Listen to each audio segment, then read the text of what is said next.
Hari ini saya Lukman El Hakim, Head of Product Management dan Partnership dari MNC Sekuritas, bisa hadir kembali di acara Bincang-Bincang melalui Instagram yang akan membahas tentang topik-topik aktual dan faktual tentang trading dan investasi saham. Dan untuk topik kita pada sore hari ini, kita akan ngobrol-ngobrol mengenai tentang jenis-jenis instrumen investasi yang ada di pasar modal.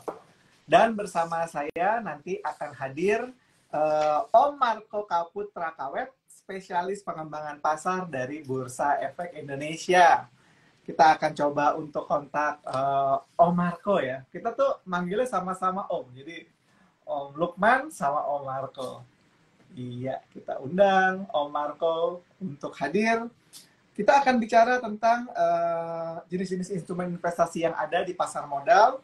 Kita akan coba untuk mengenal produk-produknya apa saja, lalu kita melihat peluang investasi tersebut, serta bagaimana tips dan trik untuk menghindari investasi bodong. Karena kita tahu ya, investasi bodong ini salah satu problem terbesar di Indonesia. Halo Om Marco, ini sama-sama manggilnya Om.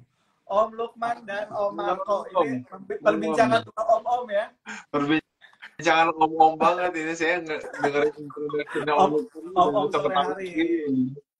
Oke, yang pertama mau ucapin selamat dulu buat IDX Indonesia karena sudah milestone 900 lebih emiten yang terdaftar dan tercatat di Bursa Efek Indonesia.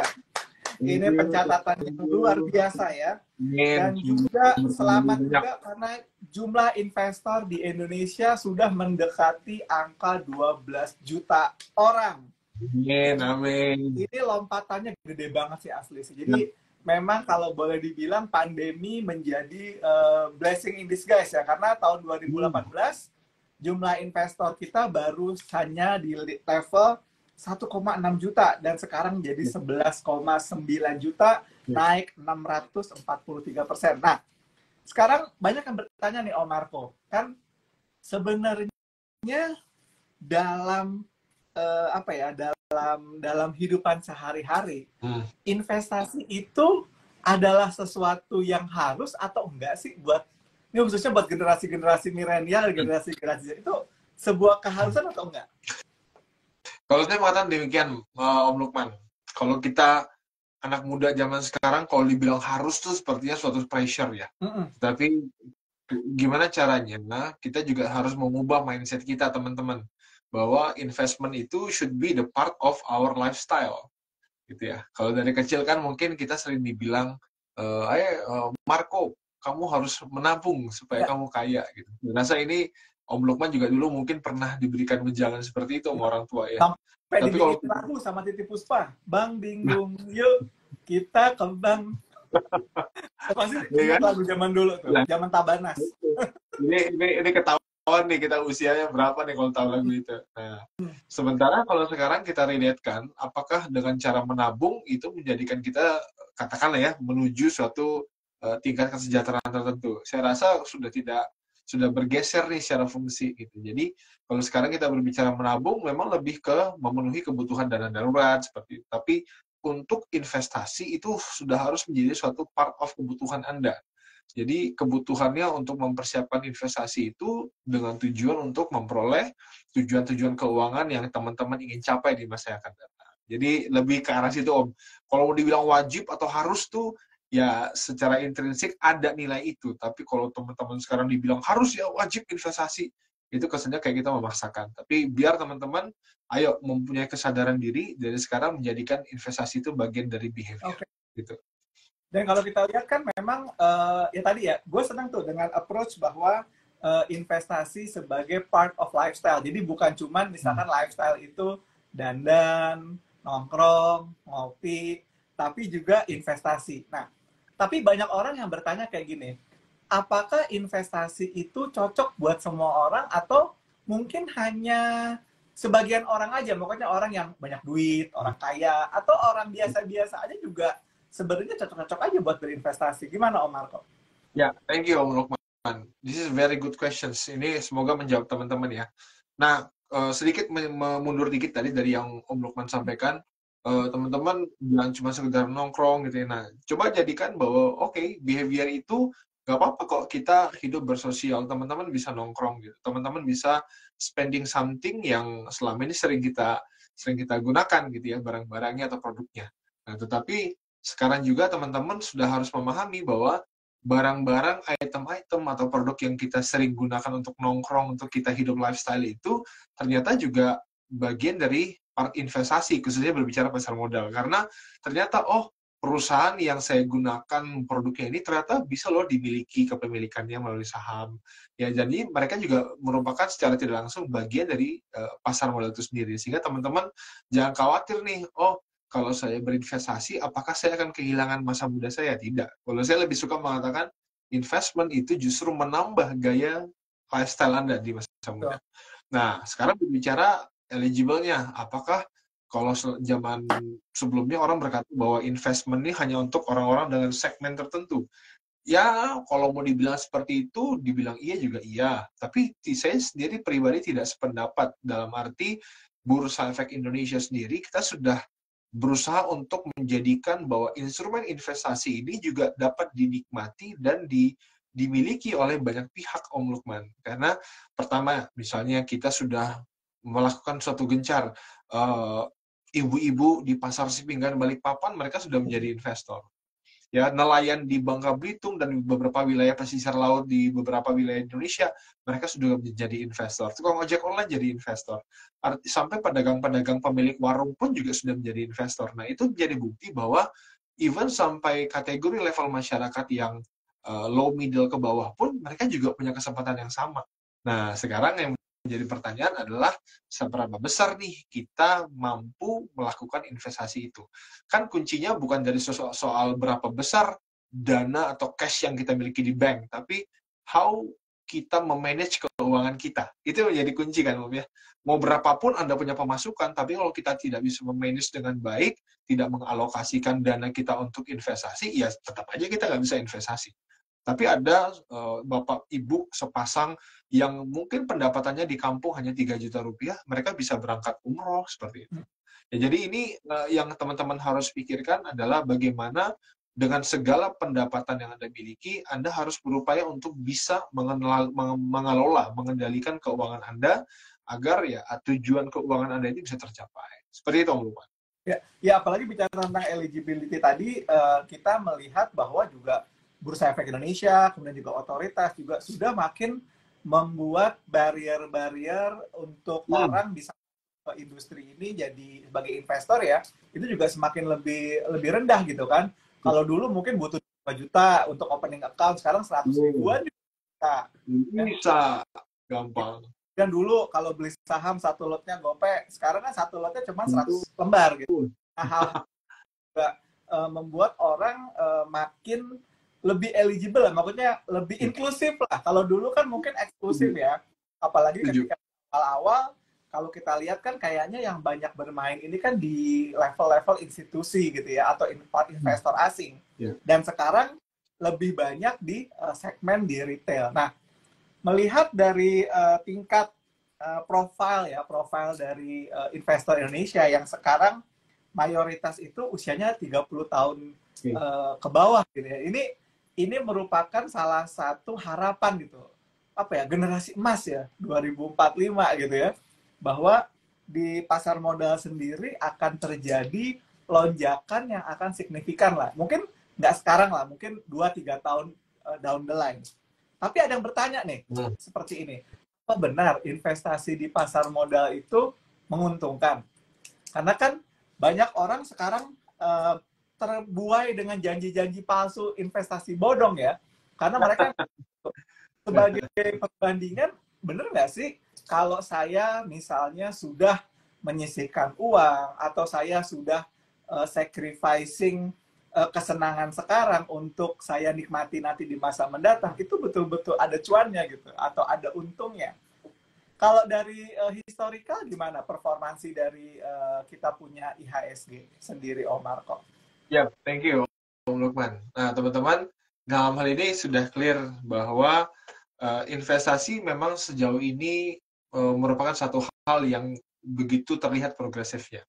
kita happy ya, karena di Indonesia itu kalau dulu memang lebih banyak institusi yang mengambil peran, tetapi boleh saya katakan mungkin tonggaknya sejak tahun 2015, nah di situ mulai ya seperti Om Lukman bilang tadi bahwa banyak masyarakat sudah semakin eligible untuk masuk ke dalam dunia investasi, khususnya pasar modal. Bahwa pasar modal tidak lagi menjadi suatu hal yang menjadi awang-awang, tetapi menjadi satu reality bahwa level terkecil pun mereka bisa menjadi investor. Nah, itulah yang membuat kenapa ketahanan ekonomi kita, ketahanan pasar modal kita tetap berjalan meskipun dalam satu dekade terakhir ya, teman-teman boleh lihat deh, you name it, banyak beberapa kejadian-kejadian domestik dan itu sifatnya hanya sebentar di Indonesia. Sebut saja misalnya dari 2015 krisisnya Argentina Brazil, 2018 perang dagang Amerika Tiongkok, ya, lalu 2020 kita masuk era pandemik. Ternyata dalam kondisi sekarang pun hal ini menunjukkan peran dari investor domestik retail itu ternyata yang menopang pertumbuhan pasar modal kita termasuk ekonomi.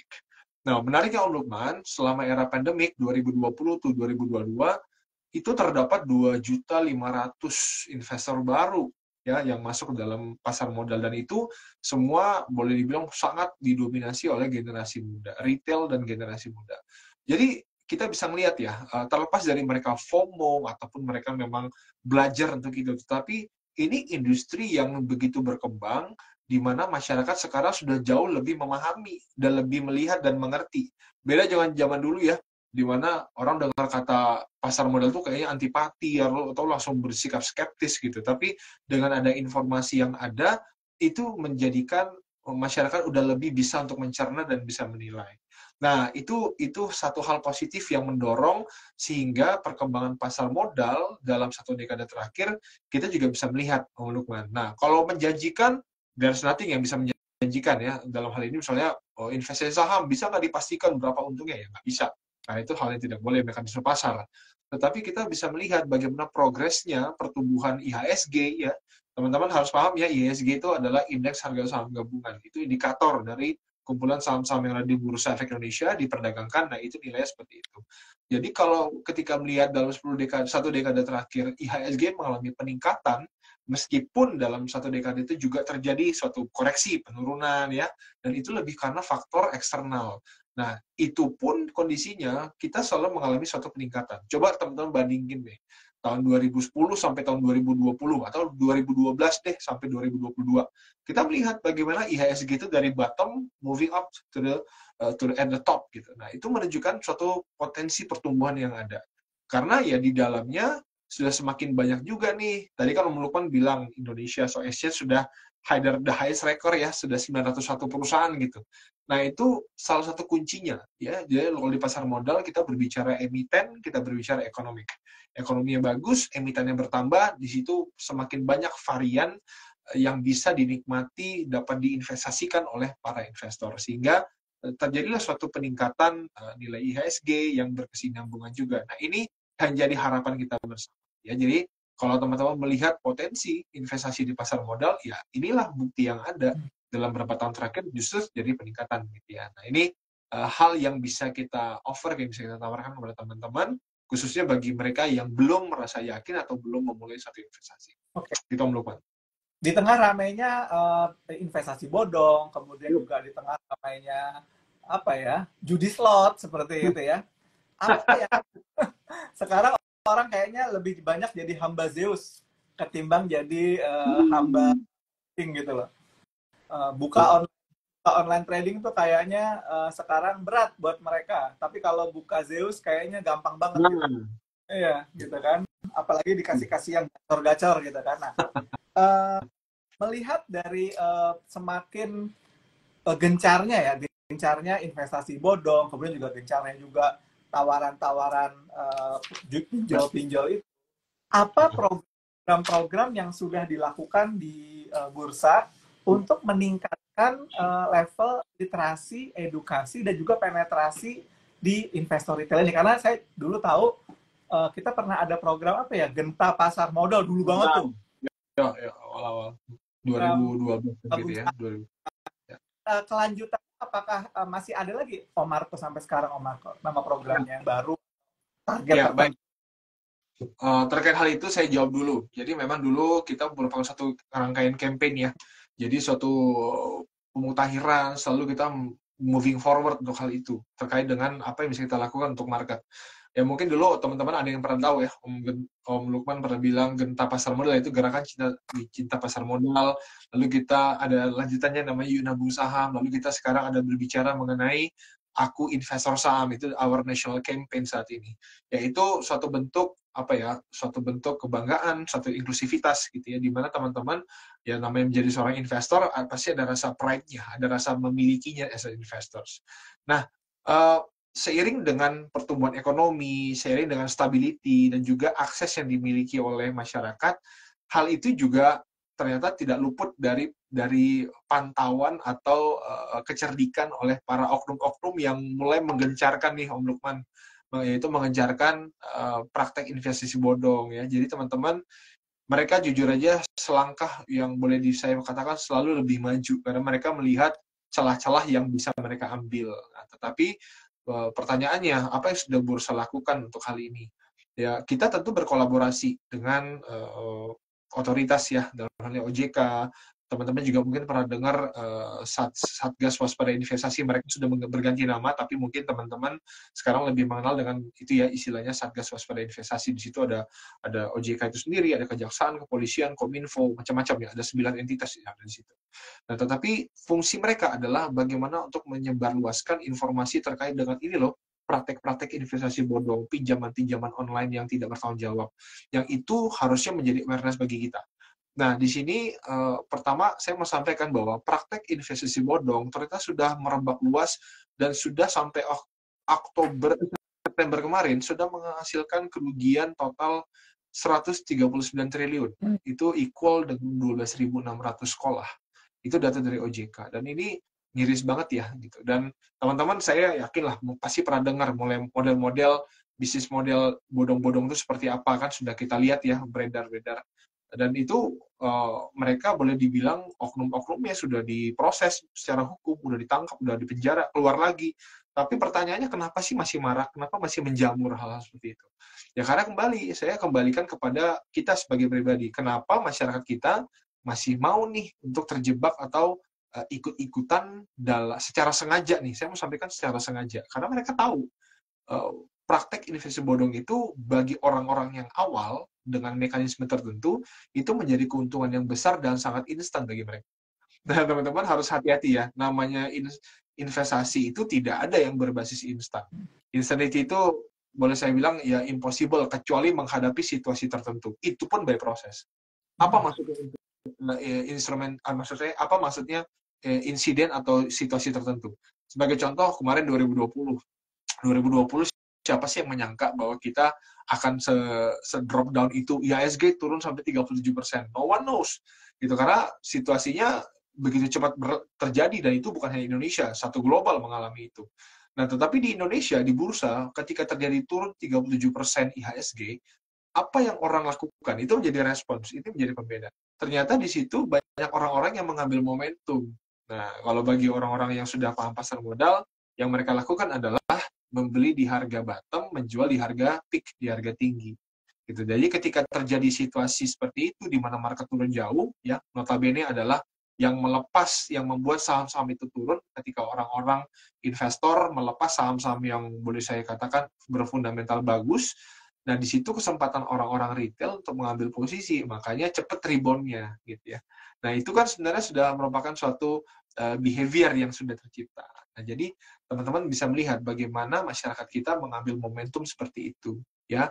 Nah, inilah yang dijadikan juga sebagai iming-iming oleh para pelaku investasi bodong itu, karena yang mereka lakukan sekarang adalah bagaimana menjebak, bagaimana memanipulasi informasi, ya mulai dari pencopotan logo lah, mulai dari ya mengiming-imingi keuntungan yang cepat dan instan, itu selalu ditawarkan. Ya, saya mau cerita begini, bahwa beberapa contoh-contoh praktek investasi yang ilegal itu selalu mengedepankan yang namanya keuntungan yang cepat. Lalu kedua, dia mengklaim bahwa mereka tanpa risiko, ya legalitasnya juga tidak pasti. Nah, sehingga tiga hal itu yang bisa membuat orang tuh dengan cepat yakin dan ya udah termakan dengan bujuk rayu mereka gitu. Ya, oh ini katanya saham, ini katanya begini-begini. Oh ternyata begitu dicek lebih jauh, oh ternyata itu bodong. Karena apa? Hanya sekedar melihat sepintas Om Lukman ya. Kita tahu banyak sekarang yang namanya centang biru bisa dibeli, bisa dibayar.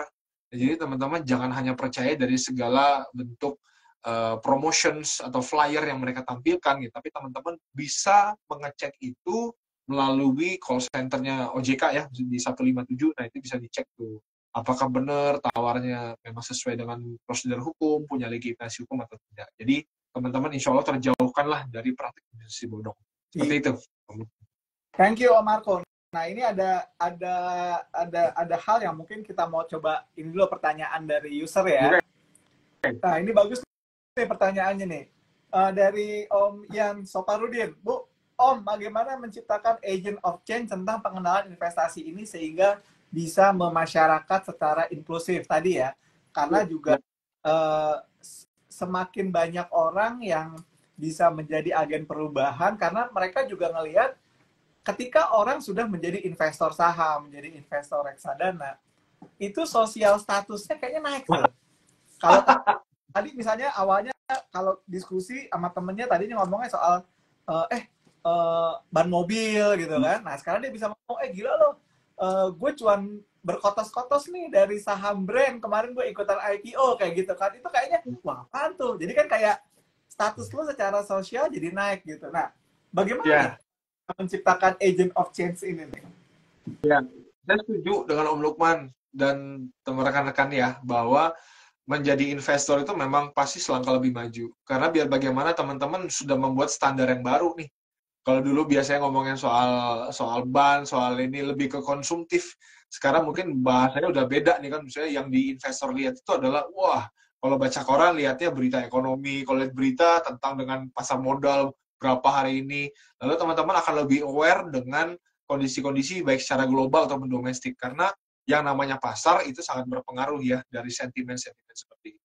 Nah, jadi teman-teman langkah maju pasti itu adalah satu hal yang pasti otomatis Anda dapatkan begitu Anda menyandang status sebagai investor.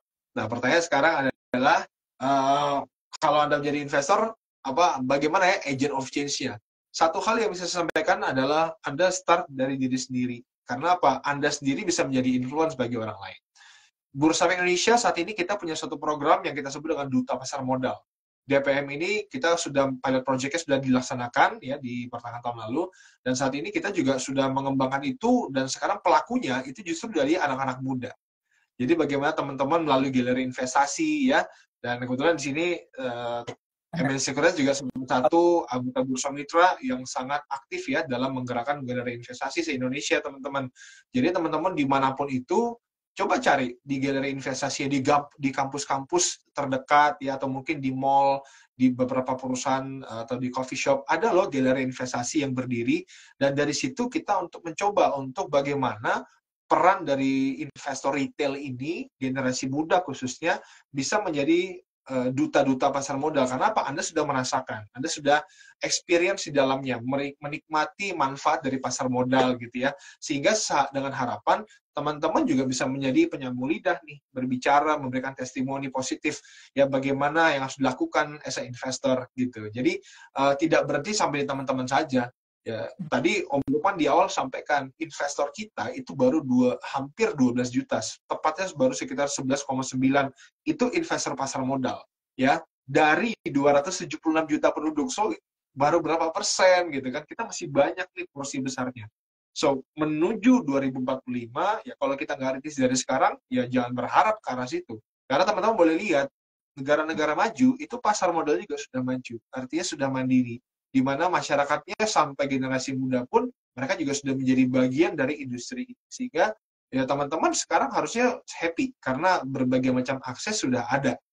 Salah satunya apa? Percepatan melalui simplifikasi. Ya, zaman dulu kita prihatin banget. Om Lukman kasih tahu bagaimana susahnya orang menjadi seorang investor.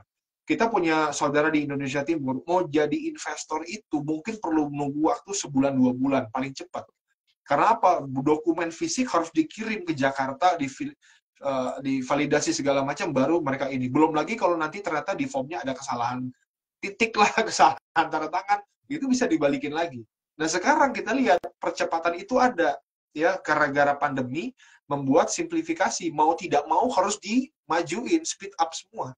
Dan sekarang kita lihat bagaimana motornya, bagaimana generasi muda khususnya begitu mudah sekarang menjadi investor. Nah, sekarang manfaatkan maksud saya, ya. Jadi sudah ada alatnya dengan mudah seperti itu, ya sekarang tinggal teman-teman melengkapilah tools-nya dengan cara apa? Ya tadi misalnya investasi leher ke atas lah, memahami, ya namanya investor kan bukan sekedar main-main ya. Maka kita menghindari itu istilah main saham. Teman-teman harus mengubah itu mindset-nya. Karena namanya investasi ini bukan main-main. Anda beli saham itu Anda beli perusahaan. Anda bukan beli kacang. Anda beli sesuatu yang memang memiliki potensi keuntungan ke depannya. Itu yang selalu kita tekankan dalam setiap edukasi, barengan kolaborasi dengan MNC Sekuritas. Kalau you beli saham, pastikan Anda kenal perusahaan itu. Anda memilih suatu instrumen investasi, pastikan Anda sesuai profil risiko. Pastikan Anda bisa memahami sektor ini pergerakannya akan seperti apa. Nah, itu pentingnya. Makanya dibilang kenapa jadi investor naik kelas ya karena Anda harus melewati fase seperti itu. Ya. Gitu loh kan. Kalau mungkin dulu ya kalau investor saham itu zaman tahun 2000-an awal gitu ya. Investor itu bacanya bisnis Indonesia, bacanya harian kontan. Kalau yang jual beli iklan baris bacanya pos kota biasanya. Beda dari kualitasnya dulu juga udah beda gitu loh. Ya kalau yang koran yang 2 tadi itu nggak di tangan itu nggak akan kasih tinta hitam gitu. Yeah. Nah ini yang juga membuat pride ya. Sebenarnya menjadi investor saham tadi menjadi juga pemilik perusahaan itu sebenarnya pride buat kita atau buat sebagian orang. Makanya jangan salah memilih instrumennya dan juga jangan salah memilih emitennya yang akan kita investasikan. Nah, sekarang ada pertanyaan kayak gini. Ketika saya mulai melangkah menjadi investor, kan sebenarnya instrumennya banyak nih. Ada reksadana, ada saham, ada ETF, ada obligasi. Cara yang paling mudah buat pemula lah, karena yang para newbie ini, itu apa yang harus diperhatikan ketika mereka mau berinvestasi? Selain tadi ya, masalah uang, kemudian juga masalah pengenalan terhadap instrumennya tadi. Apa yang harus diperhatikan? Tadi Om Marco udah bilang risikonya dulu di akar dulu gitu loh. Nah, bagaimana Om Marco cara mappingin antara resiko individu dengan instrumen yang ada? Mungkin bisa dikasih tips di sini. Ya. Kalau kita berbicara pertama dari sisi resiko. Risiko yang paling common tentu teman-teman sering dengar ya, mulai dari agresif, mulai dari yang moderate, mulai dari yang konservatif ya. Ini cara membedakannya, how you define your risk adalah bagaimana teman-teman menyikapi uang itu sendiri. Artinya kita lihat bahwa orang itu masing-masing punya pemasukan berbeda dan punya pandangan terhadap uang yang berbeda. Ada orang yang kehilangan 50.000 udah panik, tapi ada orang yang kehilangan 1 juta biasa aja. Dalam hal ini teman-teman jangan pernah membandingkan antara diri Anda dengan orang lain atau mungkin dalam satu community. Tadi siang saya baru memberikan suatu pemaparan materi bagi anak-anak mahasiswa. Ada loh yang dia di angka 1 juta hilang biasa aja, tapi ada anak muda yang satu harinya kehilangan 10.000 itu menjadi something matter buat dia. Jadi ini menunjukkan sangat tipis banget nih perbedaannya bahwa teman-teman harus berdasarkan profil risiko Anda masing-masing. Yang tahu siapa ya Anda sendiri. Pertanyaannya, kalau saya profil risikonya orang yang konservatif, apakah saya boleh untuk masuk ke dalam instrumen investasi yang profilnya agresif? Ya boleh-boleh aja. Anda mau masuk ke sebaliknya, Anda profilnya agresif, boleh nggak saya punya instrumen yang di konservatif? Boleh-boleh aja. Tapi yang akan membedakan itu adalah porsi yang akan Anda tetapkan untuk setiap jenis instrumen investasi itu. Nah, langkah-langkah yang teman-teman perlu siapkan untuk memulai investasi, tadi ya, selain mengecek profil risiko, kedua adalah alokasi dana. Karena pertanyaan orang adalah bagaimana caranya saya bisa investasi dengan cara yang rutin dan disiplin. Ya, rutin itu bisa Anda lakukan dengan cara Anda memiliki suatu disiplin dalam melakukan penyisihan dana dari awal. Jadi itu jawaban agar teman-teman bisa berkata, saya punya kemampuan membeli saham, atau mungkin saya punya kemampuan untuk berinvestasi setiap bulan. Dari mana? Dari disiplin Anda menyisihkan dana Anda. Ya, kedua, ya kalau financial planner bilang harus punya dana darurat gitu ya. Dana darurat itu dana yang tidak bisa Anda toleransi, Dalam arti untuk tujuannya kepentingan membayar kalau ada biaya yang di luar dari perencanaan Anda.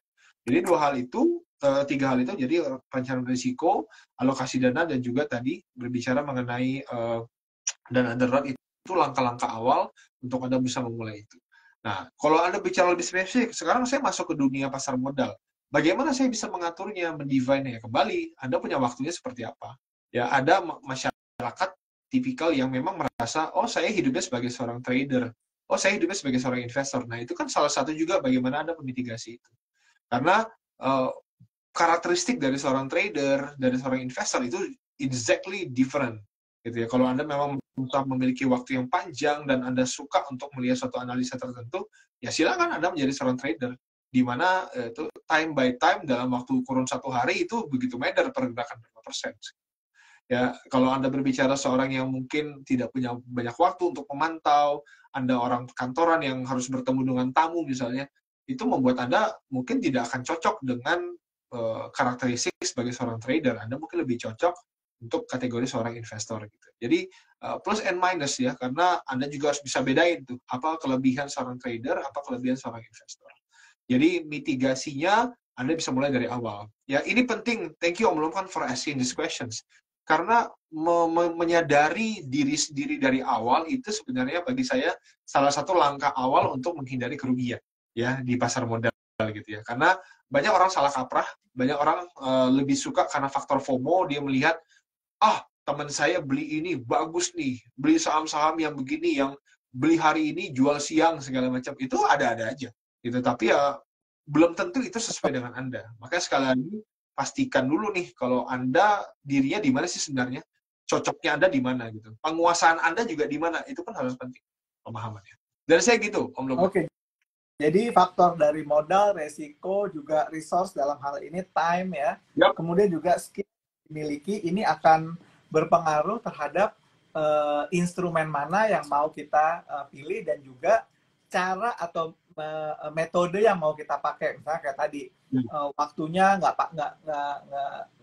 bisa banyak untuk analisis, ya mungkin berinvestasi yang pasif itu akan lebih baik ketimbang harus secara aktif gitu kan. Nah, bicara tentang positive experience nih, kan banyak sekali sekarang orang yang ingin mendapatkan positive experience dari investasi. Salah satunya adalah dengan membeli reksadana atau membeli obligasi. Karena kan dua instrumen ini dianggap toleransi resikonya lebih rendah gitu loh dibandingkan dengan yang lain. Nah, apakah membangun positive experience dalam berinvestasi ini penting sehingga apa? Rasa makin percayanya dengan instrumen-instrumen yang lain itu bakalan lebih gede lagi, karena kan jangan sampai tadi ya FOMO, kemudian udah beli saham tertentu dia salah, kemudian dia cut loss atau apa, lalu mengeneralisasi sehingga janganlah, udah nggak usah investasi deh karena kemarin gue rugi. Padahal kan harusnya yang harus dibangun itu mungkin membuild positive experience dengan memilih instrumen investasi yang lebih low risk. Gimana nih pendapat dari Omar Koso? This is critical time bagi para investor. Artinya satu sisi ya mungkin ini background-nya ada orang-orang yang memang sengaja untuk saya mengalami loss yang banyak, atau mungkin dari sisi keuangan mereka mengalami banyak kerugian ketika era pandemik, sehingga begitu kondisi ekonomi begitu pulihnya sekarang, ya orang berlomba-lomba untuk segera mengembalikan lah, so recover the bleeding ya. Jadi teman-teman kembali saya ingatkan, jangan terpaku pada pengen cepat-cepat mengembalikan return itu semua atau kerugian Anda ditutup lah gitu. Tapi teman-teman juga harus melihat bahwa investasi ini karena sifatnya lebih ke long term, teman-teman juga harus pahami bahwa Anda juga harus mengatur ekspektasi Anda. Nah, investment, kalau Anda buru-buru dari awal, sementara dalam situasi ini keuangan yang getir nih gitu ya. Orang banyak menganggap bahwa, ini satu krusial, saya harus berhasil di sini, mengembalikan kerugian saya kemarin di era pandemik. Ternyata begitu dia masuk pasar modal dengan harapan yang tinggi, jadinya malah amsyong. Nah, itu malah orang jadi panik kan. Dan juga traumatis untuk masuk dalam pasar. Ini bukan sedikit yang mengalami demikian Om Lukman, karena ini sudah terjadi banyak ya di era pandemik.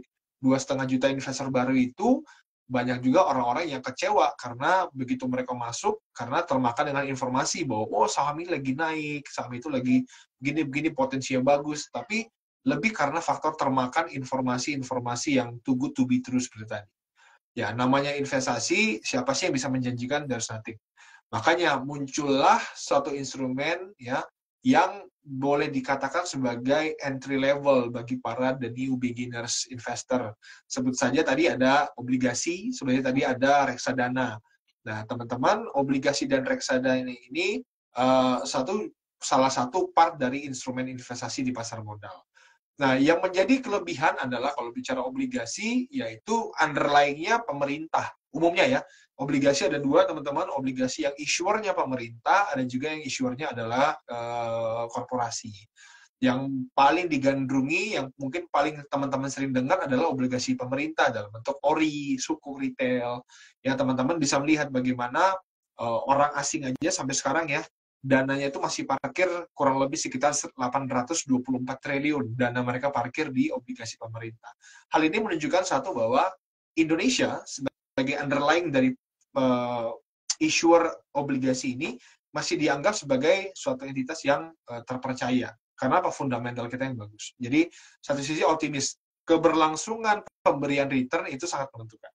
Makanya kalau ratingnya bagus dari obligasi itu, orang akan lebih senang untuk beli ke situ. Kedua, obligasi itu juga bisa dimiliki dari sisi reksadana, yaitu reksadana itu bahasanya basket lah ya, keranjang yang isinya terdapat bermacam-macam instrumen, ada sahamnya, ada obligasinya, gitu. Karena itulah dikatakan sebagai entry level, karena di situ reksadana kita, dana kita itu dikelola oleh pihak yang memang memiliki lisensi. Nah, jadi profesional ini yang membuat kita harusnya merasa prudent, yakin, oh saya mungkin background-nya bukan seorang ekonomik, gitu ya, apa-apaan nih, analisa ini, analisa itu, kan nggak ngerti, background saya bukan di situ, gitu. Tapi Anda uangnya dikelola oleh manajer investasi yang punya lisensi yang sudah yang disahkan lah gitu ya oleh otoritas, sehingga teman-teman satu langkah lebih merasa nyaman ketika Anda merasa tidak punya kemampuan untuk melihat analisa itu, membaca market, tidak punya background itu, tapi ada orang lain yang bisa membantu Anda untuk mencapai tujuan keuangan Anda. Sehingga ini sebenarnya adalah first step bagi Anda untuk yang masih ragu-ragu untuk berinvestasi. Anda silakan melakukan itu, experience dulu. Kalau Anda sudah melihat bagaimana progresnya, Anda kan juga sambil mempelajari pelan-pelan, oh ternyata begini, sudah melihat polanya seperti apa. Kalau Anda merasa memiliki courage yang lebih, silakan mulai step in lagi untuk yang the next level, misalnya masuk ke dalam dunia saham. Ya, hal ini tidak mutlak teman-teman. Kalaupun teman-teman dari awal mau langsung kepada beli saham, ya silakan juga, itu hak Anda. Ya, tapi pertanyaannya, oh nanti kalau saya masuk ke saham gimana Mas? Langsung gini-gini, arusnya terlalu kencang, saya nggak bisa gini-gini, gimana? So, jangan takut. Tentunya kita juga memperhatikan hal itu. Teman-teman, metode sekarang adalah metode di mana teman-teman sudah mendapatkan begitu banyak kemudahan. MNC Sekuritas sebagai salah satu anggota bursa mitra kita juga tidak tinggal diam kan tentunya Lukman ya. Karena fiturnya udah keren banget. Teman-teman sekarang sudah benar-benar dimanjakan. Artinya ibaratnya Anda mau beli yang saham ini, kondisinya gimana sih perusahaannya? Apakah layak dibeli atau tidak? Itu sudah sedemikian rupa dipaparkan gitu. Ibaratnya kalau ada ke restoran Padang, semua udah ditatak di tangan. Sudah jeber gitu. Anda tinggal beli mana yang mau Anda ambil. Ya kan? Nah, itu kemudahan yang ada. Kita punya indeks. Indeks itu metode squeezing. Dari 900 saham yang ada di bursa, dikelompok-kelompokkan. Sehingga teman-teman sudah tepat sasaran. Misalnya, oh saya hanya mau kepada investasi ke sektor yang A, ada di situs indeksnya. Oh saya maunya tipikal investasi yang ramah lingkungan, Anda berbicara ESG, ada indeksnya. Jadi itu cara yang bisa Anda lakukan mitigasinya. Kalaupun Anda merasa adalah harus hati-hati dalam menentukan profil investasi. Jadi jangan takut ya, menurut saya jangan takut. Tapi at least mulai dulu. Kalau memang Anda merasa mau dari reksadana, silakan. Mau dari obligasi, silakan. Yang penting start your investment. Seperti itu. Menariknya juga tadi, terima kasih sudah disinggung oleh Om Marco, kalau di MNC Sekuritas sendiri, tidak hanya memang kita memberikan peluang kepada nasabah untuk bertransaksi di saham, tapi juga bertransaksi di reksadana. Karena Dengan dana yang ada di RDN yang ada itu sudah bisa dipakai untuk membeli reksadana maupun juga untuk membeli dan menjual saham. Jadi nggak perlu khawatir ya. Jadi kalau misalnya let's say, udah masukin buka rekening di MNC Sekuritas, lalu sudah store duit, masih belum ragu nih buat beli sahamnya, bisa beli reksadana dulu. Udah mengekspor semua info-informasi yang ada, lalu pengen beli saham juga, itu juga boleh. Jadi nggak ada lagi kekhawatiran bahwa aku harus buka 2 akun gitu kalau di MNC untuk yang entry level sama untuk yang lebih profesional untuk langsung terjun ke saham. Nah, menarik nih Om Marco, masalah mengenai informasi dan ketersediaan data atau analisis yang ada. Salah satu keunggulan dari berinvestasi di saham adalah di saham ini informasinya begitu transparan, ya. Baik itu harga jual, harga beli, jumlah lot, kemudian masalah emitennya sendiri, rasio-rasionya, analisisnya, itu semua sudah ada di OLT atau di aplikasi jual beli trading saham yang ada di kayak di MNC Sekuritas. Teman, mungkin ada yang bertanya kayak gini, Om Marco, kalau cara pilih saham yang baik untuk investor pemula itu yang seperti apa sih? Oke. Itu sebenarnya pertanyaan untuk Om Lukman itu. Tapi gini teman-teman, saya dari sisi kita sebagai regulator, kita tidak bisa spesifik mengatakan, teman-teman beli saham ini aja. Tidak. Pertama yang bisa saya sampaikan adalah berinvestasilah pada instrumen yang bisa Anda ikuti. Kayak gitu. Pada instrumen yang memang Anda bisa pahami, Anda ikuti bisnisnya, Anda bisa melihat sektornya seperti apa, ya, itu akan jauh-jauh lebih membantu Anda. Kedua, kalau Anda baru memulai, bahasanya kayak ada entry level lah, beginners club, ya Anda juga jangan langsung berinvestasi pada saham-saham yang memiliki risiko. Risiko itu apa? Saham itu dibagi beberapa layer, teman-teman. Ya, pertama ada layer 1, layer 2, layer 3. Yang paling bagus tentunya adalah layer 1, ya. Layer 1 itu saham-saham dengan kategori kapitalisasi di atas 10 triliun. Ya, kapitalisasi itu cara ngitungnya harga per lembar saham dikalikan dengan jumlah saham yang dia lepas pada publik. Ya, kalau dia di atas 10 triliun itu merupakan kategori level layer 1.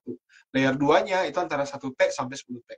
Layer 3-nya di bawah 1T. Jadi semakin, ya, kita lihat aja korelasinya. Kalau suatu perusahaan bagus, orang akan berani mengapresiasi, menghargai perusahaan itu dengan harga yang tinggi. Ya, itu tidak mutlak, ya, tidak mutlak, karena harga tinggi enggaknya itu juga bisa menjadi satu strategi dari perusahaan. Tapi umumnya ketika saham itu semakin tinggi, mengalami peningkatan, teman-teman bisa ngecek historical price-nya. Dalam berapa kurun waktu, bagaimana sih progres perusahaan ini, naik nggak sih harganya? Ya, kalau semakin terapresiasi naik, artinya ada something dari perusahaan itu yang membuat investor mau untuk memilikinya. Nah, teman-teman yang harus lakukan apa sebagai entry level? Yaitu belilah perusahaan-perusahaan atau sektor-sektor instrumen yang memang memiliki pertumbuhan yang baik, memang memiliki kinerja yang baik, gitu ya. Kenapa? Kembali, ini kan entry level. Jangan sampai teman-teman udah berharap tinggi, begitunya masuk, tapi malah membeli perusahaan-perusahaan atau mungkin instrumen yang secara profil sangat tinggi, gitu. Jadi, ini akan lebih berbahaya. Kan kita takutnya tadi ya, teman-teman jadinya begitu turun malah trauma. Gitu. Ya, jadi langkah pertama ini benar-benar punchline-nya harus benar deh, harus teman-teman pastikan. Ya, caranya gimana ya tadi? Salah satunya dengan cara metode indeks ya. Metode indeks gitu ya, teman-teman. MNC Sekuritas juga tiap hari dari tim risetnya pasti ada rekomendasi. Ya, ada analisis itu supaya teman-teman juga mungkin yang belum tahu arahnya nih, teman-teman bisa menjadi bahan pertimbangan. Ingat ya, rekomendasi itu sifatnya disclaimer on. Teman-teman boleh ikut, boleh enggak. Tapi karena fungsi sekuritas adalah memang melihat market setiap harinya, ya mereka punya kewajiban juga untuk bisa memberikan informasi sedetailnya kepada Anda. Jadi, manfaatkan teman-teman ya langkah-langkah atau benefit yang teman-teman akan dapatkan sebagai seorang investor, ya tujuannya agar tadi, teman-teman begitu masuk pertama kali, membeli saham, beli instrumen investasi, jangan salah langkah deh, ya. Jadi manfaatkan baik. Gitu Om Lukas. Ya, juga mungkin bisa melihat dari indeks-indeks tadi kan udah di squeeze ya, jadi kan sudah ada kriteria tertentu, misalnya saham-saham dengan kapitalisasi tertentu, kemudian punya pertumbuhan bisnis yang bagus, nanti namanya IDX Growth 30. Kalau Anda misalnya fokus ke saham-saham yang berkecenderungan untuk under value dan punya valuasi bagus, gunakanlah IDX misalkan V30. Nah, di situ juga bisa udah dibantu nih sama bursa untuk melakukan seleksi awal gitu. Sehingga mata tuh nggak harus ngeliatin running trade tiap hari 900 saham gitu. Fokus di indeks-indeks yang memang sudah dipersiapkan oleh bursa, termasuk juga mungkin oleh lembaga-lembaga rating. Misalnya kayak contoh, ada beberapa yang hendak meniru mungkin ya investasinya investor asing yang masuk dalam MSCI, kan bisa seperti itu. Nah, hal-hal itu sudah difasilitasi. Dan juga tadi, terima kasih Om Marco udah menyampaikan bahwa di Sekuritas sendiri setiap harinya ada kita kegiatan morning meeting, ada webinar. Untuk apa? Untuk memberikan rekomendasi dan edukasi supaya mereka yang awam saham itu bisa tahu arah naik dan arah turunnya, bagaimana potensinya, bagaimana pembatasan resikonya. Sekarang baik banget loh. Bertanya kayak gini. Sebenarnya perbedaan mendasar antara menabung, ini pertanyaan basic banget. Perbedaan mendasar orang menabung dengan berinvestasi apa sih? Padahal kan sama-sama naruh duit gitu. Oke, sama-sama naruh duit. Tapi kita yang harus melihat adalah dari menabung dan dari investasi, yang menjadi penyebab kenapa kita harus melakukan itu semua adalah ada yang namanya inflasi. Jadi teman-teman, inflasi ini ya teman-teman tahulah ya, orang bilangnya kan kenaikan harga pada satu momen tertentu, oke, ya. Tetapi inflasi itu kayak rayap gitu ya. Kalau kita nggak berikan pay attention, ya itu lama-lama menggerogoti. Luarnya kayak bagus, ternyata dalamnya keropos. Nah, jadi teman-teman bisa melihat banyak kok samplingnya, banyak bukti nyatanya bagaimana pergerakan harga terjadi inflasi itu real, in fact, dalam kehidupan keseharian. So, kalau Anda hanya sekedar menabung, ya ternyata return dari menabung itu tidak bisa mengalahkan nilai dari yang namanya inflasi. Sementara kalau Anda masuk dalam ranah investasi, ya itu nilai-nilai dari setiap return investasi itu justru berada di atas rata-rata inflasi nasional. So, inilah yang menjadi penyebab kenapa sih teman-teman harus berbicara investasi, ya. Karena ya kalau kita hanya mengandalkan tabungan saja, ya mohon maaf nih, gitu ya, itu kurang tepat dalam arti dalam meningkatkan nilai kesejahteraan Anda, ya karena lebih banyak ya faktor-faktor di mana sering lebih mudah terpakai misalnya. Ya kalau cuma taruh di tabungan, ya kita punya mobile banking yang anytime kita bisa buka di gadget kita, dan itu very easy to use gitu. Begitu ada yang baru dikit, check out dikit lah, gampang, tinggal transfer, selesai gitu. Tapi kalau investasi setidaknya sudah di beda platform nih. Ya teman-teman, bukan berarti investasi nggak bisa ditarik lagi, bisa dong, bisa banget, sangat simple gitu. Even Anda beli saham hari ini, di hari yang sama pun Anda bisa jual lagi. Tapi setidaknya ada proses ya. Kalau di pasar modal itu, Anda jual beli kan ada proses menggunakan platform, ada proses validasinya, sehingga lebih menahan kita untuk lebih cepat mengeluarkan atau menggunakan dana tersebut. Ketimbang ketika duit itu tersimpan rapih di dalam rekening Anda. Gitu ya. Jadi teman-teman, bagi saya, teman-teman nggak salah untuk memiliki rekening efek ya. Rekening efek itu rekening yang harus Anda miliki ketika ingin jadi investor. Gitu. Karena kalaupun Anda tidak berpikir transaksi sekarang, setidaknya Anda sudah punya rekening. Itu sangat bagus. Karena begitu datang one in a moment, Anda ketemu dengan momentum di mana Anda harus invest, udah jadi akunnya. Ketimbang begitu lihat momentumnya, bagus nih, harus buka akun dulu, ada proses lagi. Nah, jadi namanya momentum itu kita nggak pernah bisa sama ya. Momentum hari ini, momentum besok beda-beda. Misalnya kayak kemarin nih, Lukman, momentumnya COVID-19. Siapa sih yang mengharapkan COVID? Kan nggak ada gitu. Siapa sih yang mengharapin? Tapi di tengah tekanan yang terjadi karena COVID, di situ ada orang-orang yang mengambil potensi keuntungan. Dan banyak tercipta orang-orang kaya baru di era pandemik justru. Nah, jadi teman-teman, PR-nya, perbedaannya adalah investor dan juga orang yang menabung, perbedaannya adalah momentum yang akan dia dapatkan. Gitu. Kalau berbicara investor, Anda akan melihat momentumnya seperti apa. Ketika Anda melihat, di situ Anda masuk, dan Anda bisa mendapatkan nilai yang lebih tinggi. Tapi kalau menabung, ya maaf nih, beda perlakuannya. Anda hanya lebih banyak, ya udah, ngeluarin duit, udah, tidak berkembang duitnya. Dari situ sih Oke, melihatnya. kalau kita summary lagi ya untuk yang perbedaan mendasar gitu ya. Kalau menabung itu kan kita menitipkan uang kita ke pihak perbankan hal ini ya. Dari titipan itu kita mendapatkan bunga ya atas titipan tadi. Kalau investasi kita sebenarnya adalah melakukan kegiatan jual beli aset. Ada yang kalau misalkan investasi di saham, artinya kita jual beli aset berupa saham. Nah, bentuk kalau di reksadana, artinya kita melakukan subscription dan redemption dari fund tersebut. Jadi aktivitinya juga berbeda. Yang satu menitipkan, yang satu melakukan proses menjual dan membeli. Menjual pada saat harga rendah, basicnya gitu ya. Dan membeli pada saat harganya rendah dan menjual pada saat harganya sudah mengalami apresiasi. Kayak beli rumah gitu loh. Cuman bedanya ini instrumennya adalah equity atau reksadana. Oke, pertanyaan terakhir nih. Ini untuk menjawab mereka-mereka yang mereka-mereka yang menganggap bahwa wah, tunggu dulu punya duit banyak kayak dulu baru berinvestasi saham gitu ya.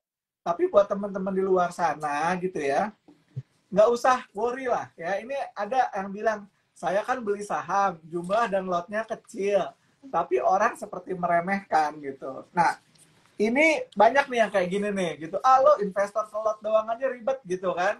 Padahal kalau kita lihat saat ini dari memang investor retail di Indonesia ini dari sisi ownership-nya nggak banyak, cuma 16%.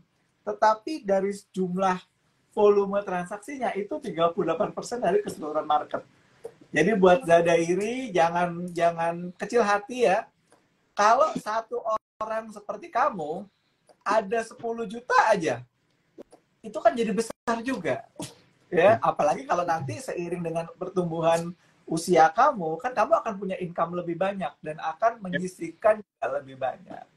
Ini kasih ini nih Om Marco, kasih penyemangat biar mulailah dari kecil dulu gitu. Oke, teman-teman, yang jelas bahwa saat ini ya, saya ingatin lagi, investor kita yang dari total populasi penduduk baru berapa persen? Masih kecil, di bawah 5%. Ya, coba teman bandingin ya, cari data di Singapura itu lebih dari 10%, kurang lebih sekitar 16% penduduk mereka menjadi investor. Di Vietnam demikian, Thailand juga ya, di Filipina, di Malaysia. Artinya memang by numbers jumlah penduduk mereka itu nggak seimbang dengan kita. Malaysia, Singapura, Thailand, Filipina digabung juga penduduknya, jumlahnya pun nggak sama dengan jumlah kita. Kita jauh lebih banyak. Tapi by percentage kita melihat konversi dari penduduknya. Dan kita berharap di Indonesia ya semakin banyak juga nih masyarakat kita yang terkonversi jadi investor. Kalau Anda melihat sekarang mungkin seolah-olah wah belum saatnya segala macam. Ya, who knows. Tapi kalau teman-teman dari sekarang mulai dari sisi behavior, karena kita berbicara time frame nih teman-teman, ya kita bicara time frame. Ya kita nggak pernah tahu usia kita sampai kapan, tapi at least kita mau mulai something. Kalaupun ya ini salah satu keunikan dari saham dan merupakan benefit dari saham ya. Kalaupun Anda tidak menikmati investasi Anda kelak, keluarga Anda bisa menikmati karena itu bersifat ahli waris. Ya, jadi ini hal yang Anda juga harus pikirkan gitu. Investasilah dari sekarang, cobalah itu. Kalaupun Anda tidak menikmati, keluarga Anda pun bisa menikmati sebagai manfaat ahli warisnya. Nah, teman-teman, saat ini harga-harga saham di Indonesia bisa dikatakan merupakan harga saham yang murah dibandingkan dengan negara-negara lain. Artinya, teman-teman masih enak kok melihat sebuah perusahaan harganya masih ratusan perak, ya masih ya you name it deh, mungkin teman-teman tahu harga-harganya perusahaan-perusahaan ternama di Indonesia. Sebut aja perbankan-perbankan utama deh di Indonesia. Harganya masih dalam kategori harga yang masih ribuan perak gitu ya. Artinya kalau Anda beli dengan minimum pembelian satu lot, itu juga harusnya tidak mencekik leher Anda banget gitu. Ya, karena apa? Ini berbicara kualitas perusahaannya dengan harga seperti itu. Nah, artinya teman-teman bisa nggak sih teman-teman memiliki saham-saham seperti itu? Jawabannya saya yakin bisa. Karena teman-teman eligible untuk itu. Karena buktinya ya konsumsi publik kita gede kok. Gitu kan. Kita saat ini lebih tertuju pada sifat yang namanya spending. Ya, kita masih tertuju pada sifatnya konsumtif. Karena itu juga yang menopang kenapa ekonomi kita masih bertahan dan stabil dibanding negara-negara lain saat ini. Ya, tapi ya kembali, behavior-nya udah mulai diubah. Mindset-nya harus diganti. tidak hanya lagi sekedar sebagai consumers, tapi teman-teman juga berpikir sebagai investors.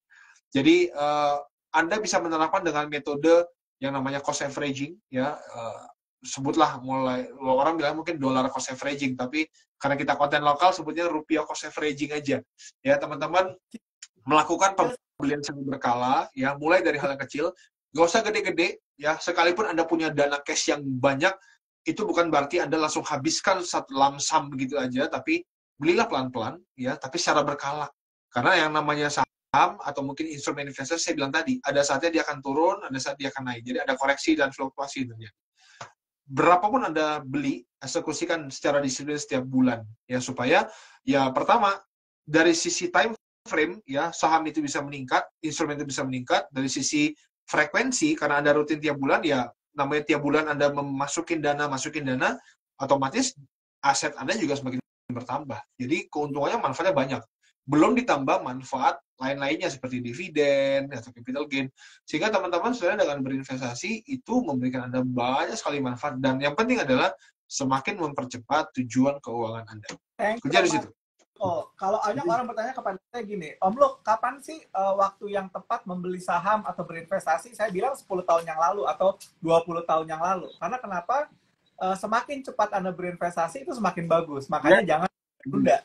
Dan kalau boleh saya recap di sini pembicaraan dari saya dengan Om Marco, ketika kita berusaha untuk menjadi seorang investor yang baik, yang pertama kita harus melihat ada 5 hal gitu ya. Yang pertama adalah masalah modal, ya, jangan tunggu modal gede. Yang kedua kita pahami berapa besar yang bisa kita resikokan. Lalu yang ketiga tadi masalah time, ya. Time ini penting, jangan menunda. Semakin kita menunda, opportunity-nya semakin hilang. Yap. Karena ini ada time value of money. Yang keempat adalah jangan lupa untuk mengupgrade skill dan knowledge kita tentang pasar modal atau tentang investasi. Karena ilmunya, instrumennya, ini evolusinya terus-menerus. Dan yang terakhir adalah tadi yang disampaikan oleh Om Marco, disiplin. Disiplin secara value dan disiplin secara jumlah.